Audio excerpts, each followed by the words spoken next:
बारिपदार station बजार ठारे पूर्णचंद्र शिल्प तालीम अनुष्ठान 94तम प्रतिष्ठा दिवस पालित। मयूरभंज महाराजा और महाराणी योगदान। रविवार दिन बारिपदार स्टेशन बजार अनुष्ठान सभा कक्ष ठारे पूर्णचंद्र शिल्प तालीम अनुष्ठान 94तम प्रतिष्ठा दिवस पालित हो जाइछि।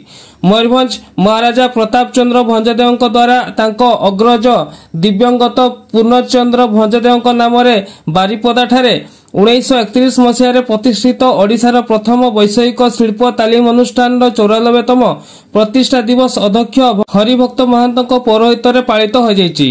उद्घाटक भावे दिव्यंगत महाराजा प्रताप चंद्र भंजदेव नाती महाराजा प्रवीण चंद्र भंजदेव जोग देथिबा बेले मुख्य अतिथि भावे महाराणी रश्मि राज्यलक्ष्मी भंजदेव, मुख्य वक्ता भावे तकतपुर टीटीआई अध्यक्ष इंजीनियर कांदन माझी जोगदे अनुष्ठान प्रतिष्ठाता दूरदृष्टि चिंता आज बहु गरीब छात्र छात्री मानकु आत्मनिर्भरशील करने सहित चाकरी देउछि बोली कहिथिले। तेबे शेषरे अधीक्षक प्रभुदत्त राउत धन्यवाद देइथिले।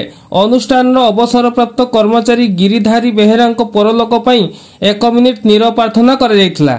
सभा प्रारंभ अनुष्ठान परिसर मध्य थिबा दिव्यंगत महाराजा पूर्णचंद्र भंजदेव प्रतिमूर्ति समस्ते माल्यार्पण करथिले।